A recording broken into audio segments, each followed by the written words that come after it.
Welcome back to the Deep Dive. This is where we take a monumental stack of complex research, your stack, and we try to distill it down to the essential, actionable insights you really need to be ahead of the curve. It's great to be here. Today, we are not just looking at the next 12 months. We are diving deep into what is truly defining the technological, and I think more importantly, the operational reality of 2026. Right.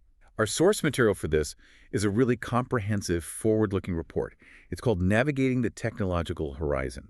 And if you've been following technology, even casually, I think this deep dive is going to shift your perspective. It really shifted mine. How so? Well, this report is fascinating because it's not just another list of predictions. It focuses on what feels like a critical inflection point. I mean, a genuine one. If you think about 2023, 2024, that was all pure discovery. The aha moment. Viral chatbots, the image generators, all that. Exactly. Then 2025 was all about scaling those discoveries, making them bigger, faster, more efficient, throwing money and compute at the problem. But 2026 is different. The whole tone shifts. It's the moment, and I'm quoting the sources here, where technology stops asking that big philosophical question, can we build this incredible thing? And it starts definitively answering the much harder, more practical question. Now what? Now what?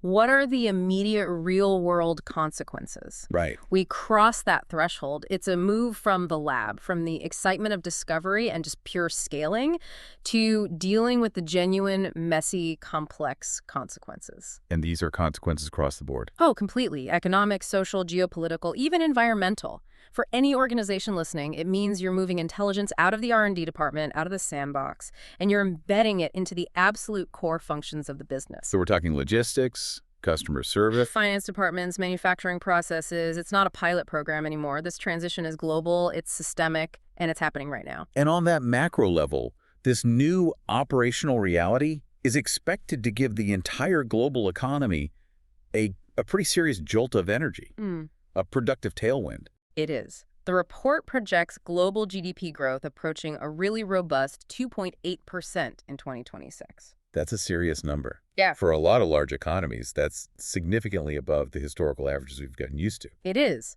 And the report is explicit. The key driver powering that number is AI-driven productivity gains finally hitting the bottom line in a measurable way. So the expectation is clear. Technology, and specifically this embedded intelligence, is now a primary material driver of global economic performance. Full stop. Exactly. But this is where the report immediately pumps the brakes and introduces a really critical caution. Okay. They're very, very careful to note that this growth, this productivity dividend, it's not going to be evenly distributed, not by a long shot. It never is. No. In fact, it highlights the existence of these critical choke points that are going to impede progress for a lot of people and introduce some serious systemic friction. And these friction points, they sound like structural weaknesses we're already familiar with, but just intensified by the speed of all this. That's a perfect way to put it. We're talking about massive energy bottlenecks, right? Right. Where the sheer power demand of AI just outpaces our ability to generate it. That's number one, a huge one. Then you have major regulatory divergence. The big economic blocs, the US, Europe, China, they're not on the same page. They're building different rule books. Which creates enormous complexity for any global company. Immense. And finally, you have these persistent, really acute talent shortages that stop companies and even entire nations from being able to use the technology that they've already paid for. So these are the elements that act as anchors. They stop that 2.8% growth from just spreading smoothly across the globe. They do. And the analogy the source uses here is, it's just so powerful. I think we need to keep it in mind for this entire deep dive. What is it? It describes technology in 2026 as resembling a powerful, river, fast-moving, transformative, but dangerous to navigate. I like that. It's perfect, isn't it? You need foresight, you need good policy, you need robust infrastructure, which is why you, the listener, are engaging with this material to benefit from that current without being overwhelmed or frankly drowned by it. That framing really sets the stage. It's a year of massive acceleration, but also just intense structural stress. Precisely. Okay, let's unpack this. And we have to start with the biggest story of all, AI.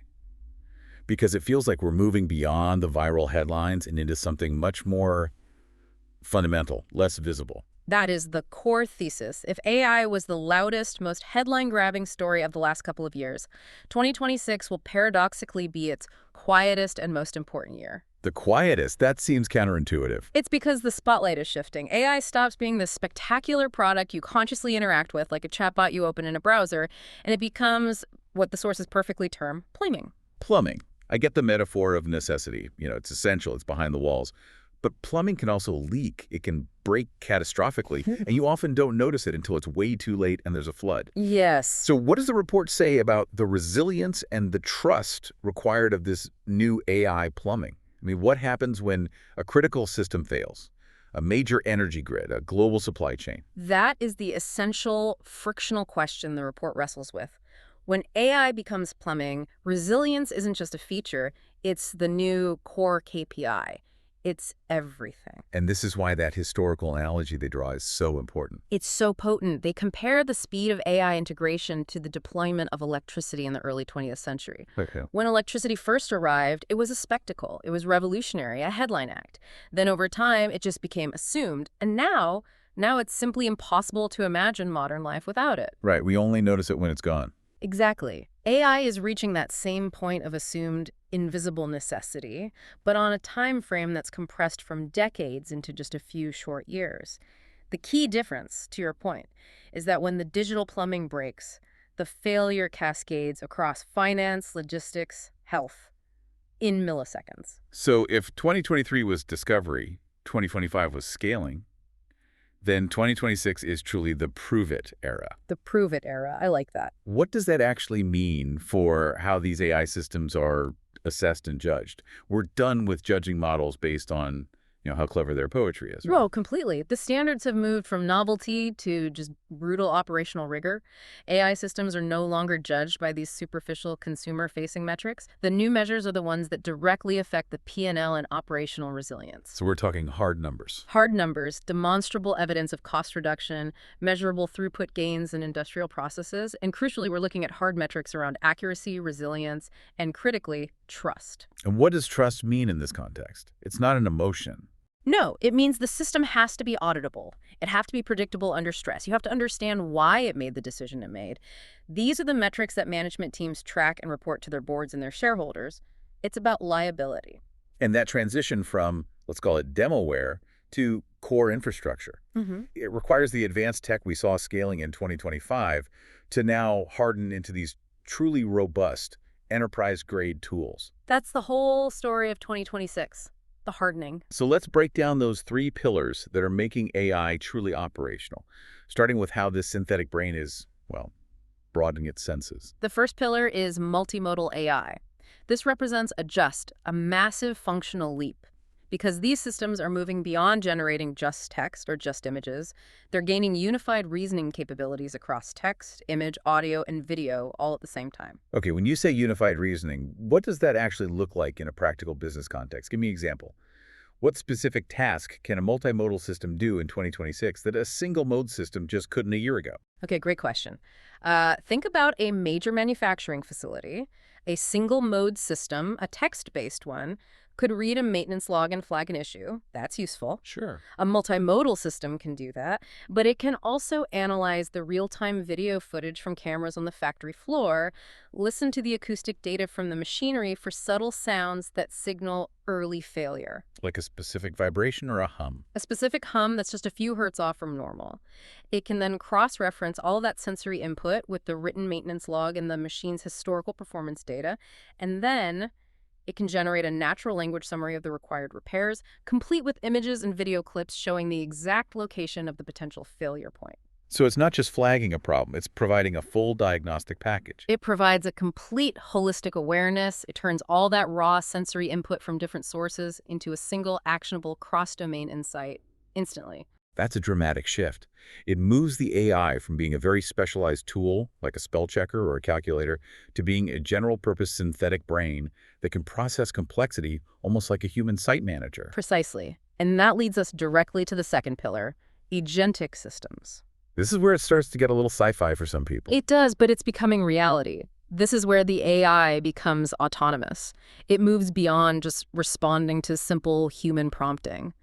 These agents are designed to plan, to execute, and to coordinate complex multi-step tasks without constant human oversight. That sounds like true digital labor.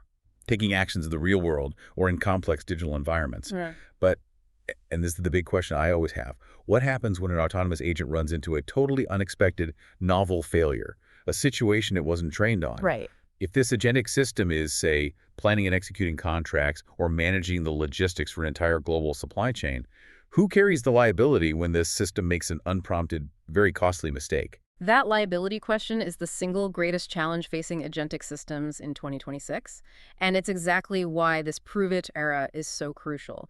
The legal frameworks are lagging way behind the technology. So how are companies dealing with that? The report highlights that organizations are developing these very robust human-in-the-loop protocols for exactly this reason. For high-stakes decisions, a human has to give the final okay. But functionally, these agents are now capable of automating an entire supply chain management process. Walk me through that. Okay, so the agent identifies a drop in inventory. It plans the most efficient shipping route. It executes the contracts with third-party vendors. It handles all the micro-logistics routing in real time. And it's coordinating with external banking and custom systems. All of it. And it's adjusting instantly and autonomously to disruptions, like a port being blocked by a storm or a sudden spike in fuel prices. So no more step-by-step prompting from a person. The human is moving from the driver's seat to, I guess, the role of mission control manager, approving the overall flight path, but not controlling the steering wheel moment to moment. That's a perfect analogy. And the third pillar is what makes sure these advanced capabilities aren't just residing in these bespoke, super expensive setups at a few tech giants. This is about democratization. This is workflow automation. It's the practical, deep integration of AI inside the established enterprise software and processes that companies already use. It's intelligence that moves deep inside established logistics and financial systems, rather than being an external chatbot or some generative tool you've bolted onto the side. Can you elaborate on that difference between bolted on and deeply integrated? How would, say, a finance professional experience this change in their day-to-day work? The difference is seamlessness and reliability. Bolted-on AI might be a separate tool you open to analyze a spreadsheet. You have to export, import, run the analysis. It's clunky. Right. Deeply integrated AI, the new plumbing, is intelligence that's just embedded directly into your core enterprise resource planning system, your ERP, like a modernized SAP or Oracle application. It's just there. For that finance professional, the AI is constantly running financial audits in the background. It's flagging potential compliance risks before they become problems. It's executing real-time reconciliation of accounts across different international entities. And it's all operating underneath the familiar user interface. It just makes their job easier and more accurate without them needing to become an AI expert. It becomes invisible infrastructure. So when these three pillars, the multimodal reasoning, the agentic autonomy, and this deep workflow integration, when they all harden in 2026, where does AI become truly indispensable? Where does it become part of that foundational plumbing across different sectors? We see these practical embeddings across all critical national and industrial infrastructure. It becomes totally indispensable in optimizing complex cross-border logistics routing. I mean, ensuring faster, cheaper, more reliable delivery of goods. The backbone of commerce. The backbone. It hardens into the real-time fraud detection systems that financial institutions literally cannot operate without anymore. They're processing millions of transactions a second, flagging anomalies faster than any human team could ever hope to. And in life sciences. It completely accelerates drug discovery. It's simulating millions of pharmaceutical compounds and predicting their efficacy in weeks instead of the years it used to take. This isn't an exaggeration. It's a fundamental change in the R&D process. And beyond the purely digital world of software, how does it change the physical world? The world of atoms? Well, it embeds deeply into industrial robotics and the advanced optimization of factory efficiency. It's dynamically adjusting assembly lines based on real-time demand and material availability. And maybe most profoundly, it embeds deeply into personalized education systems. How does that work? The AI tailors learning paths and content for each individual student. And it's not just based on their test scores, it's based on real-time feedback loops from how they interact with the material. Is the student struggling with the concept? The AI presents it in a different way, maybe with a video or an interactive model. It's a complete structural overhaul across every major sector, moving from just simple efficiency gains to fundamental operational changes. It's clear that this scale of integration isn't just about small improvements.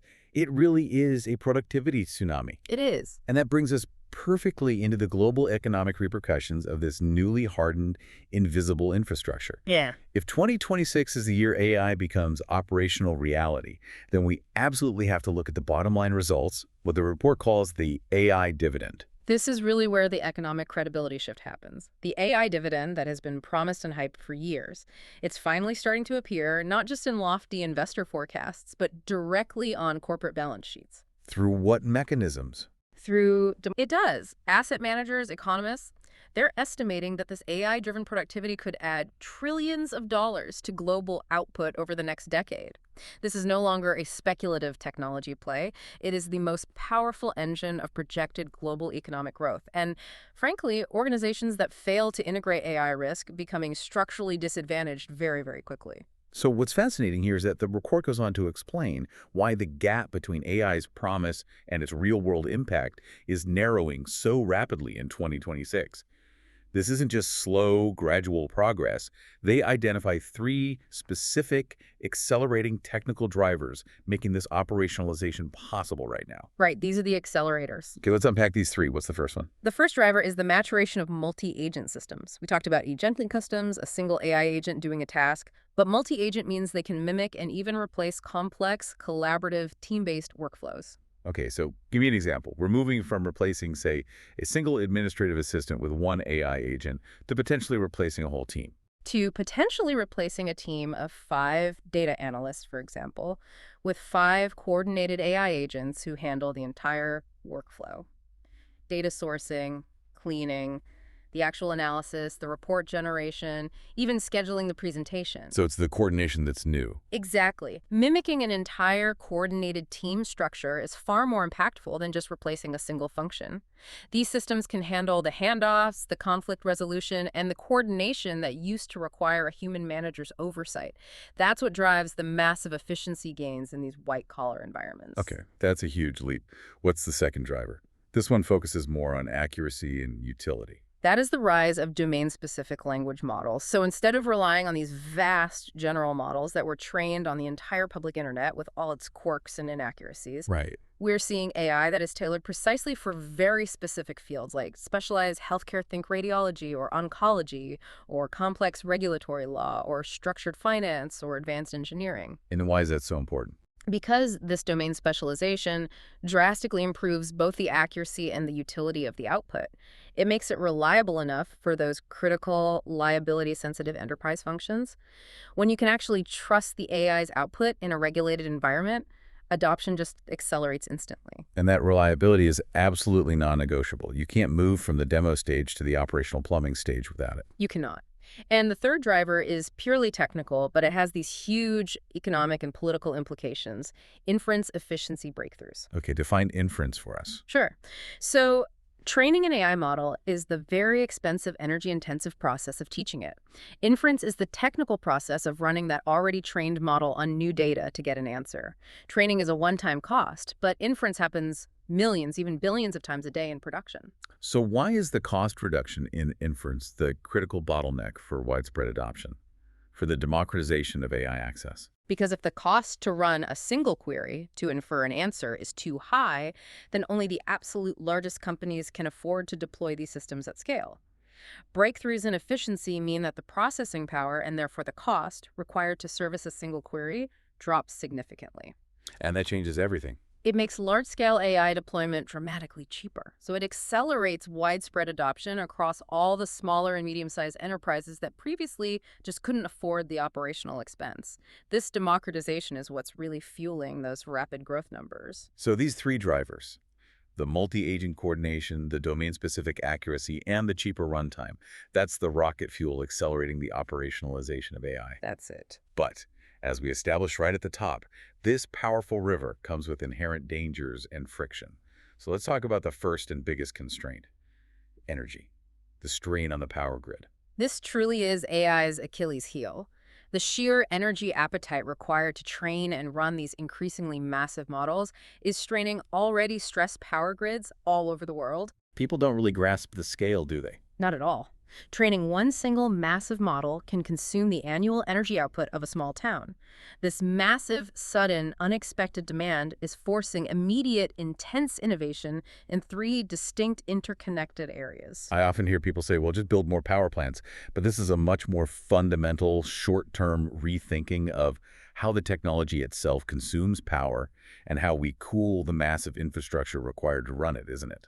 It's far beyond just building power plants, which can take a decade. The demand is here now, and that necessity is driving invention.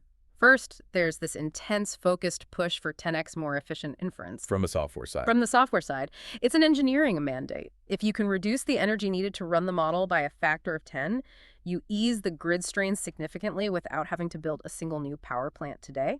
This involves optimizing the model architecture itself, making it leaner and smarter. And that pressure, in turn, leads to hardware innovation.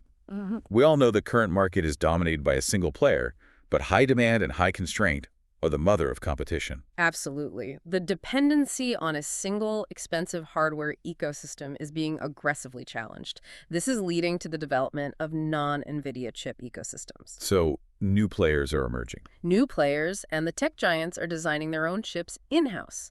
These new chips are engineered specifically for maximum energy efficiency in AI inference workloads.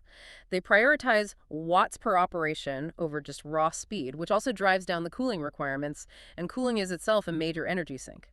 That competition, driven by pure necessity, is a fantastic sign for technical progress. But what about data transfer itself? I mean, sending petabytes of data back and forth to these centralized data centers also takes a tremendous amount of energy and time. You're right. And that leads to the third crucial response, the dramatic shift to edge AI. So decentralization. Total decentralization. Instead of constantly shipping massive amounts of data back and forth to centralized, power-hungry data centers for processing and storage, edge AI processes data locally, on the device itself, on the factory floor, within a specific corporate branch. And that helps with energy hell. It massively reduces those energy-hungry data transfers, and it also lowers latency, which makes the AI's response immediate and localized. It's a win-win. So these three responses, efficiency in the code, alternative hardware, and decentralization, are the direct consequences of this severe energy constraint. But the energy friction was a physical problem. Let's pivot now to the equally significant political friction point, geopolitical fragmentation and this concept of AI sovereignty. This is where things get really complicated. What's fascinating here is how the global technical landscape is just diverging. As AI becomes core economic and national security infrastructure, nations are increasingly demanding control. This is AI sovereignty. AI sovereignty. It means control over their national data, control over the specific models that are used to process that data, and physical control over the compute infrastructure itself. Nations are starting to view a reliance on foreign-controlled AI as a strategic, almost existential vulnerability. The consequence of this divergence isn't just about trade protectionism. It's a fundamental fragmentation of the global technical landscape. We've often heard the term balkanization of the internet, but this feels deeper, more fundamental. It is much deeper. The source describes the emergence of a splinter net for intelligence. A splinter net for intelligence. You have systems that might appear interoperable on the surface. You can still send an international email or use a global cloud service, but underneath that foundational intelligence layer is politically siloed. Countries are mandating that critical national functions must run on domestically trained, domestically audited, and domestically hosted models. So we're talking about a kind of digital Berlin Wall, where the foundational algorithms and the data they consume are separated based on political and national boundaries. That's a good way to think about it. So what are the practical consequences of this splinter net for intelligence for a multinational company just trying to operate globally in 2026? It creates enormous complexity and redundancy. I mean, a nightmare for the CTO. A multinational corporation operating in, say, the three major economic zones, North America, Europe, and China, might need three entirely different versions of its logistics or its compliance AI. Three separate systems. They have to maintain three separate data lakes, adhere to 3 different sets of regulatory standards, and utilize 3 potentially distinct computing stacks. It completely reduces the network effects we usually see with global technology adoption. It drives up costs, it slows down international standardization, it is the digital Cold War playing out in algorithms and supercomputing clusters driven entirely by national security and data paranoia. And speaking of rivalry and this kind of structural change, we absolutely have to look at how these massive shifts, especially that 70% augmentation figure, are impacting people. The global labor market. The labor market is going to feel this transition acutely, and the political reverberations will be significant all over the world. The shift is rapid, it's structural, and it is just unprecedented in its speed. We've certainly seen historical patterns of displacement followed by reinvention. Hmm. We saw it during the Industrial Revolution, right? Agricultural jobs collapsed, but factory jobs rose to take their place. Right. We saw it again with the rise of the internet, which created millions of entirely new roles that no one could have predicted. And history does suggest that pattern will hold true. New technologies destroy some old jobs, but they create new ones, and often they're higher value ones. However, the critical difference this time, which the source explicitly highlights, is speed. The acceleration. The acceleration of AI integration means that the displacement phase, the time between an old job disappearing and a new one being created, is happening much, much faster than in any previous technological shift. This is leading to acute, widespread labor market anxiety because the system just doesn't have time to absorb the shock.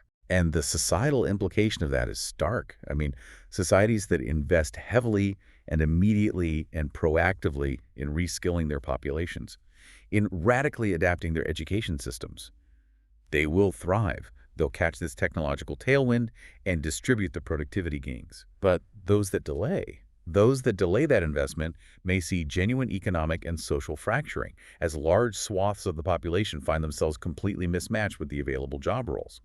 The pace just requires a unified national scale response. And while all these routine tasks are being automated or augmented up to that 70% level, you're right. New, high-value roles that absolutely require human-AI collaboration are emerging very rapidly. And these roles aren't just purely technical, are they? Not at all. They require ethical judgment, system oversight, creative problem-solving, and communication skills, the things humans do best. So what stands out to you from the report as the most critical new roles of 2026, the ones that really reflect this new reality of managing autonomous systems?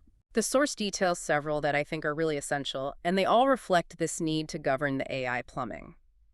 First, we need AI agent architects. Okay, what do they do? These are the professionals who design and structure the complex, multi-step workflows of those autonomous multi-agent systems we were just talking about. They don't necessarily write all the code, but they design the logistical framework and the decision-making rules for the agents. So you're shifting from being a technical implementer to being an ethical and logistical governor of autonomous systems. Precisely. We also need a whole new class of specialized LLM evaluators. Their entire job is to ensure the models are accurate, unbiased, and compliant with local regulations, especially the domain-specific ones used in critical fields like law and medicine. The auditors of the AI world. The auditors, exactly. And given that massive energy friction point we discussed, we're going to need a huge cohort of edge AI engineers to manage and optimize that decentralized local data processing infrastructure all over the globe. And finally, there's the role that kind of bridges the human and the new digital workforce. That's the human AI collaboration designer.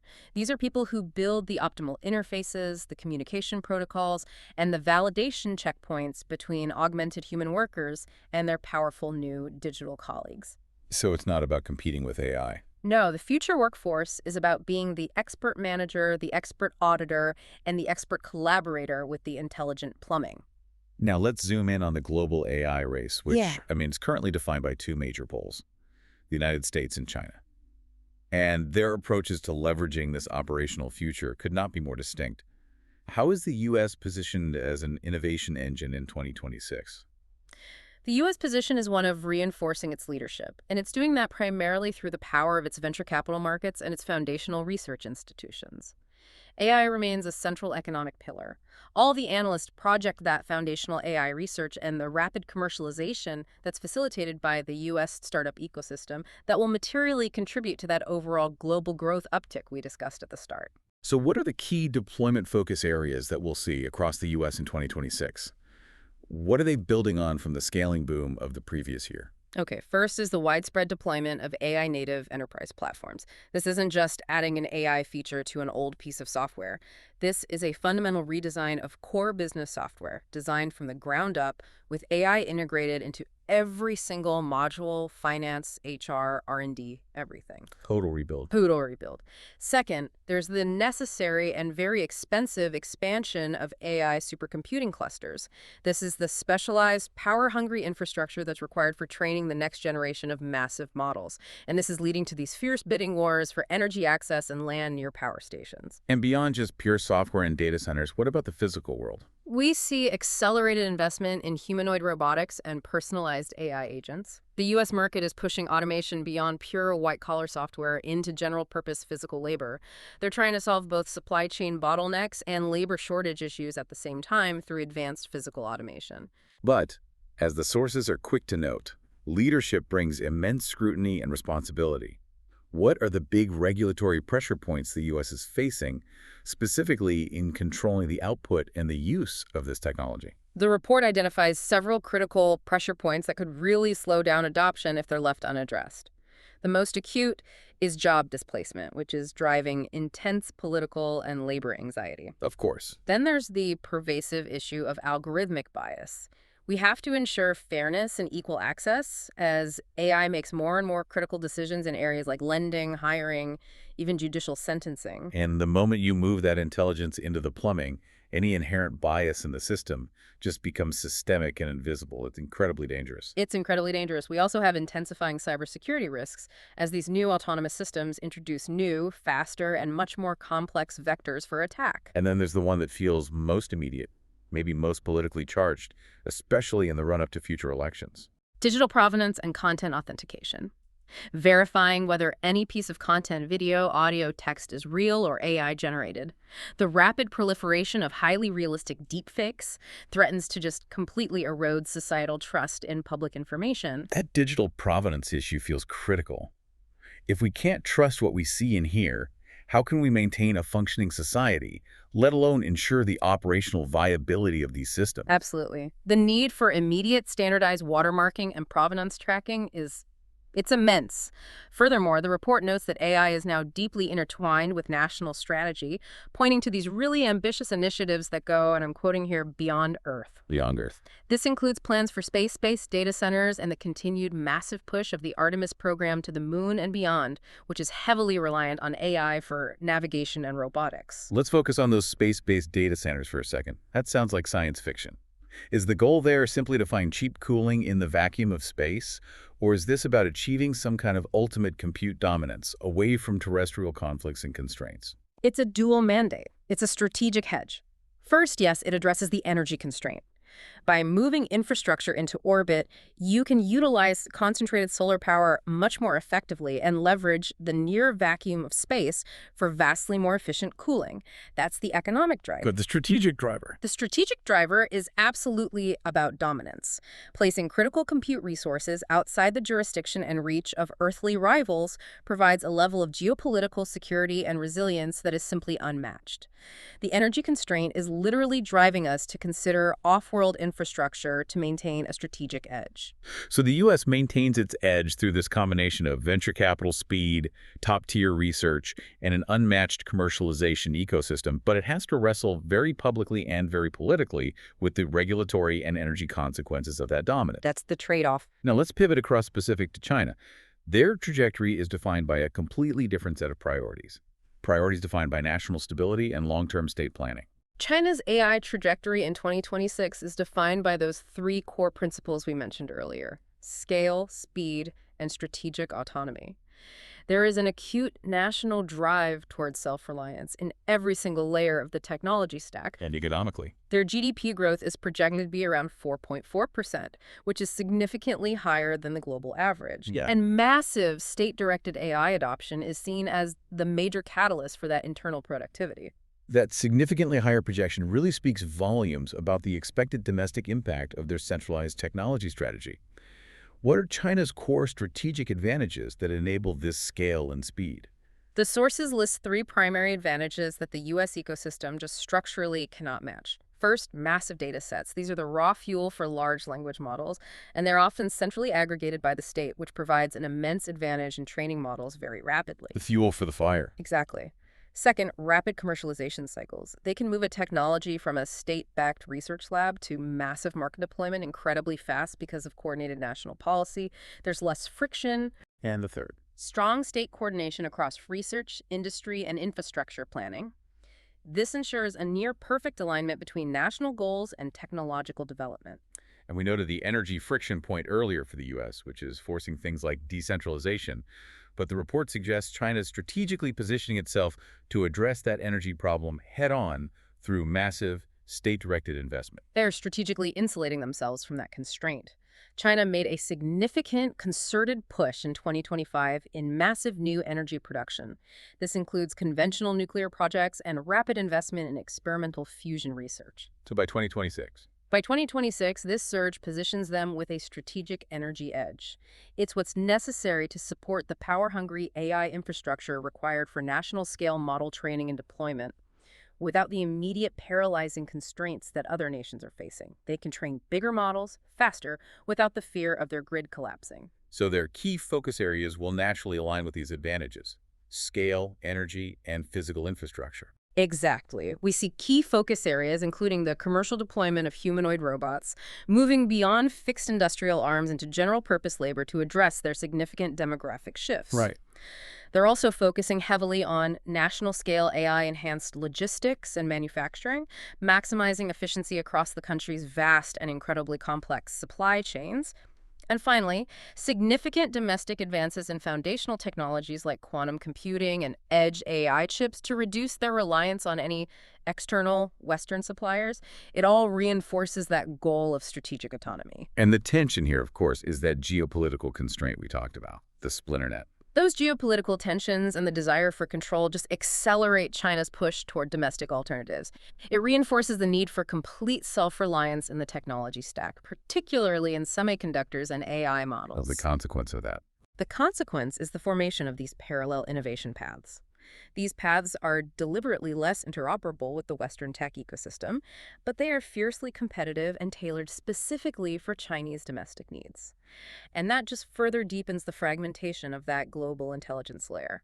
It means global standards become much harder to set, and technological divergence becomes the norm, not the exception. We've spent a necessary amount of time on AI because it really is the operational operating system of 2026.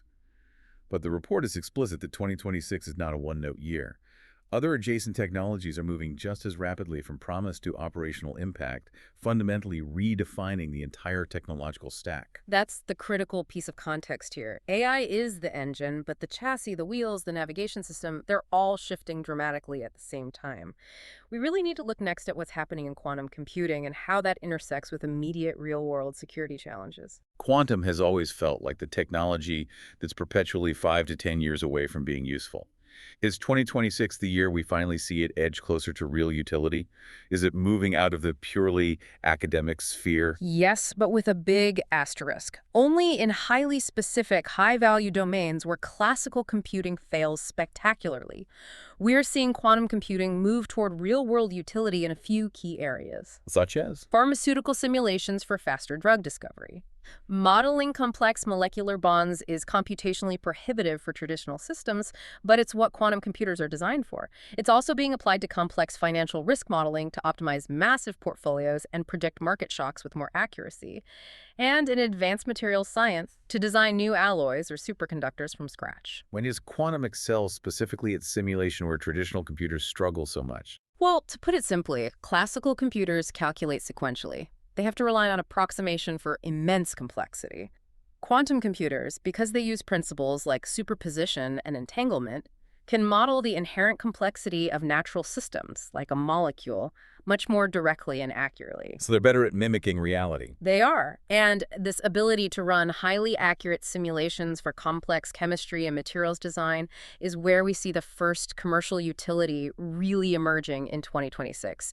It's shortening R&D timelines from years to just months. And of course, whenever we talk about quantum computing, the corresponding existential threat immediately arises: the ability of quantum machines to eventually break our current encryption standards.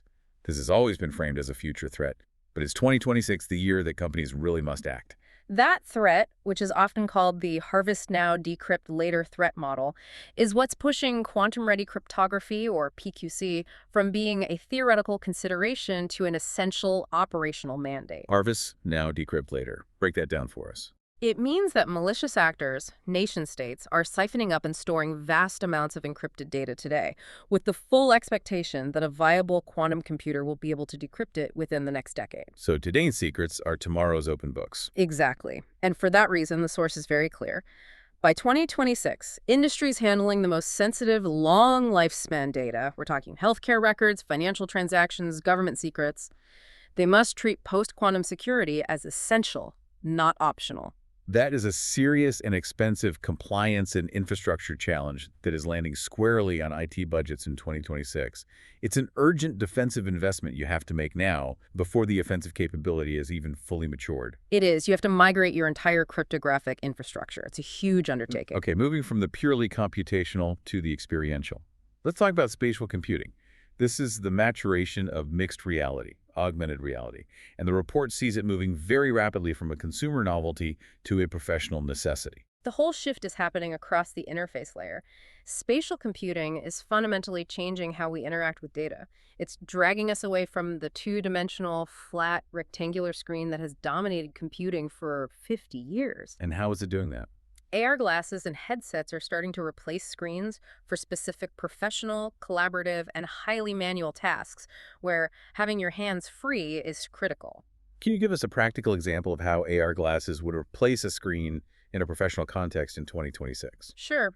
Think about a construction site manager, or maybe a remote engineer who's trying to troubleshoot a piece of complex factory equipment. Instead of looking down at a blueprint on a tablet, the AR glasses overlay the real-time diagnostics, the installation guides, or the structural schematics directly onto their view of the physical environment. So the data is in context. The data is in context. In a surgical training environment, a doctor can see a 3D anatomical model right on the patient without ever needing to look away at a monitor. This dramatically increases efficiency and it reduces cognitive load by bringing the data directly to the point of action. And we are seeing an acceleration in the devices themselves, too, right? It feels like they're blurring the lines of what a computer even is anymore. Absolutely. Expect the adoption of smart glasses to accelerate beyond just niche industrial use cases and into broad corporate adoption for communication and collaboration. We're also seeing this blurring of form factors with foldable and even trifold devices, creating these flexible digital workspaces that can adapt instantly to your needs. And it all adds up, too. The convergence of this new hardware and the environment is driving these low-latency XR environments that are genuinely reshaping education, retail, and remote work by providing truly immersive, shared digital spaces that feel real. The ultimate goal of this entire evolution seems to be frictionless interaction.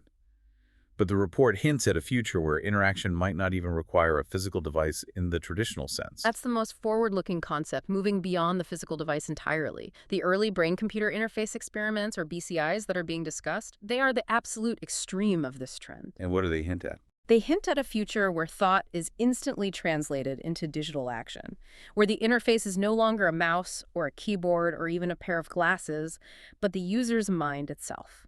That shifts the entire focus of design from optimizing the screen to optimizing the thought-to-output loop. That is profound. It's the ultimate convergence of human and machine. Now, let's jump from the digital interface to the physical human body itself, because the next major trend the report identifies is biodigital convergence. This is the accelerated fusion of biology and computation, and it's being fueled almost entirely by AI. AI is the critical ingredient here. It's what's driving genomics and diagnostics to create hyper-personalized medicine. What does that mean in practice? We're moving into an era of real-time health monitoring and predictive diagnostics. We're tailoring treatment, diet, and lifestyle recommendations to an individual's unique, continuously streaming biological data. Your personal data stream. We've had consumer wearables for years, though. Smartwatches that track our steps and our heart rate. How is 2026 different? How are these wearables evolving into sophisticated early warning systems? They're making a fundamental shift. They're moving from being simple trackers, monitoring what has already happened in terms of exercise or sleep, to being true early warning systems. Oh. Driven by advanced AI processing the data locally, that edge AI again, these devices are becoming capable of detecting illness or predicting acute health events before physical symptoms even appear. They're collecting continuous, high-fidelity biological data, subtle changes in heart rate variability, glucose levels, inflammation markers, and providing immediate alerts to you or your physician. What specific biological signals can these systems detect that makes them predictive? What are they looking for? The key is the AI's ability to spot the patterns in the noise of your body's data. They can look for micro changes in your blood chemistry through advanced non-invasive sensors.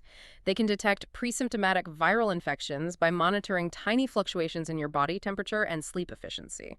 They can even predict the onset of chronic conditions like type 2 diabetes months in advance through continuous glucose monitoring paired with dietary tracking. This fundamentally changes the entire model of healthcare on a global scale. It does. The healthcare system pivots entirely. It moves from being a reactive model, where we treat illness after it occurs, to one of continuous optimization. So medicine becomes... Medicine becomes defined as a service, not an event. You are continuously monitored, managed, and optimized through your own personal digital twin. And this moves the entire focus of the system toward prevention, personalization, and sustained well-being. So if the technology stack is getting smarter, faster, and more integrated into our bodies and our minds, we absolutely must revisit the structural limitations we mentioned at the very top of this deep dive. Infrastructure.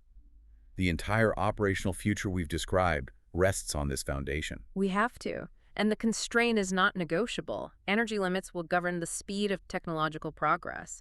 The sheer power required for AI training, for supercomputing clusters, for these vast spatial computing infrastructures. It makes this the central challenge of 2026. If the plumbing has no water, the house stops running. Simple as that. This energy reckoning is forcing humanity to innovate toward energy abundance at a speed we really haven't seen since the oil crisis decades ago.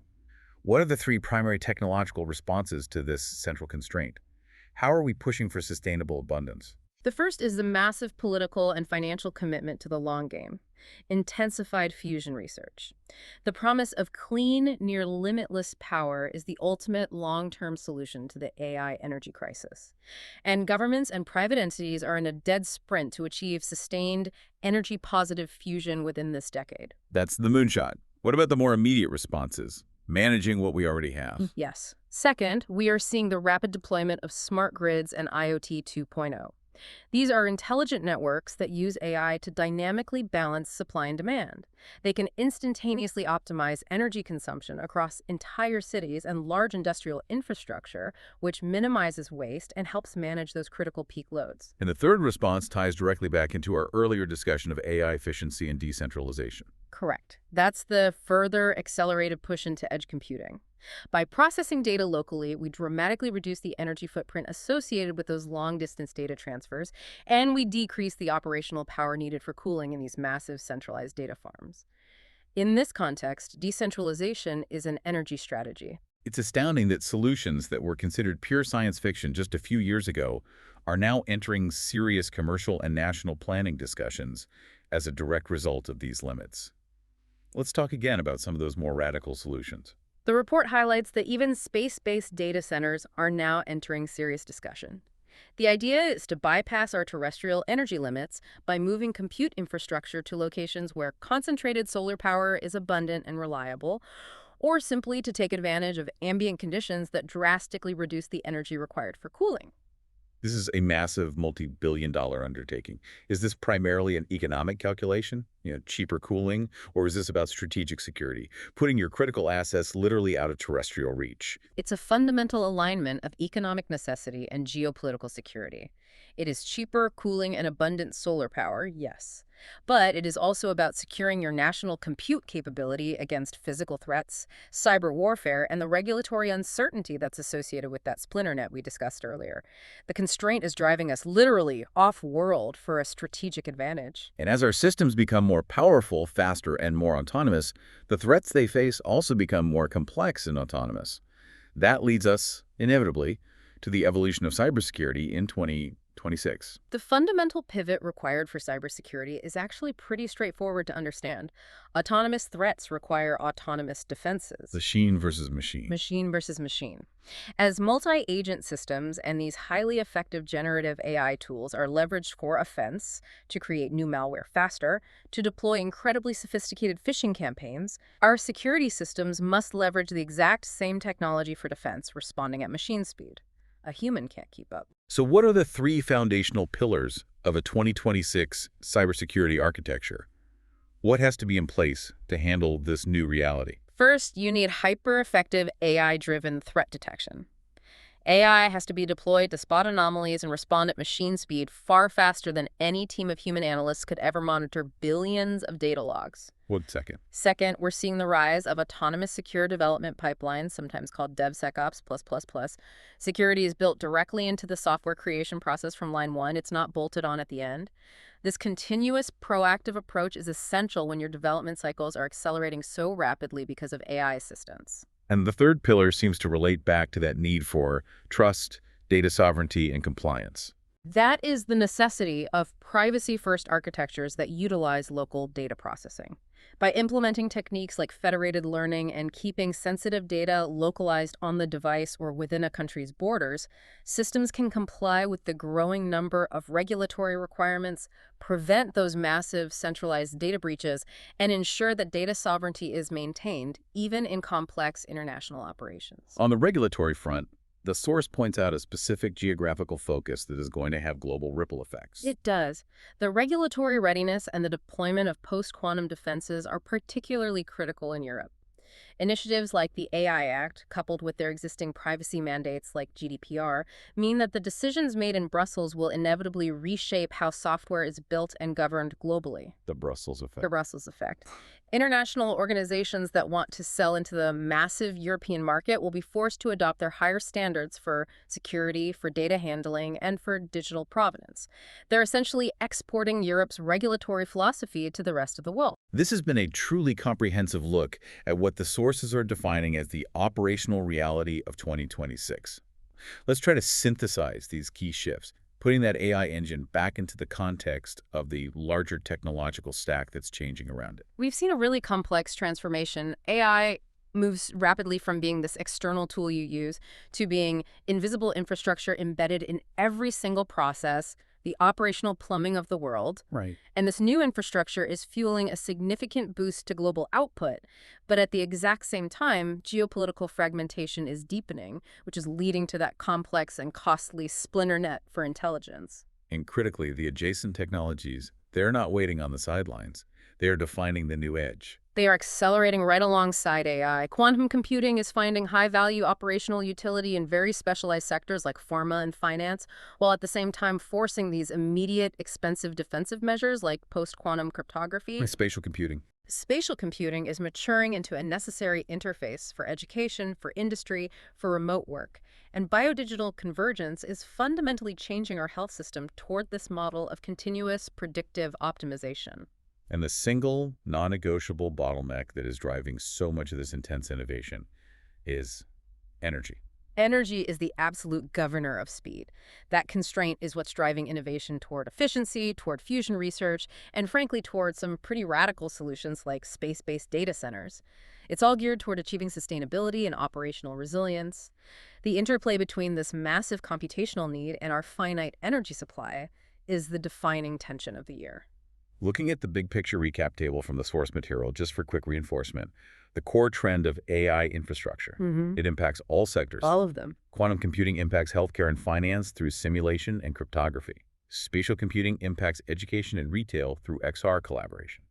Biodigital tech is reshaping health and biotech through personalized medicine. And finally, sustainable energy and cybersecurity form the necessary foundation. They ensure that the critical infrastructure supporting all of this can actually function safely, efficiently, and with geopolitical autonomy. It's a really compelling picture. And the source provides the perfect concluding statement for this entire phase of technological evolution. If the last decade was all about building these incredibly powerful tools, the conclusion states that 2026 is about learning to live with them, learning to manage the consequences. That's the ethical, the social, and the governance challenge in a nutshell. The final insight from the source is that the answer to all the uncertainty that's generated by the scale and speed is not to retreat from innovation. The answer is not less technology. Yeah. It's better, more responsible technology. It requires every organization to balance the relentless speed of innovation with ethical considerations and with operational resilience. And ultimately, the most critical takeaway for you, our listener, is the final definitive statement from the report. The future. It's no longer arriving. It's not some distant forecast anymore. It is operational. The systems are live, the consequences are immediate, and the navigation has to begin right now. This deep dive was designed to give you the foresight necessary to navigate this complex operational future, covering everything from the economic tailwinds to the geopolitical fragmentation and that massive energy reckoning that will define 2026. It's a lot to take in. It is. Yeah. So for the final provocative thought, something for you to mull over as you integrate all this new information, the sources began this entire analysis by referencing some ancient concepts about an impending age of abundance. Right. If technology, specifically AI, is rapidly delivering on the promise of automating up to 70% of routine work and adding trillions of dollars to global GDP, if we are truly achieving this kind of technological abundance, where scarcity, particularly the scarcity of labor and information, begins to crumble, what new social or spiritual structure needs to be put in place to manage the resulting abundance? That's the question. We are building a future where scarcity, which has been the historical foundation of almost all of our economic and value systems, may become functionally obsolete in vast sectors of labor and production. So how does society prepare structurally and psychologically for abundance, when its current systems of value, of compensation, and of distribution are all fundamentally built on the premise of scarcity? That is the ultimate question this operational future presents as we leave the phase of can we and fully embrace the consequences of now what. Thank you for providing the excellent sources that allowed for this comprehensive deep dive.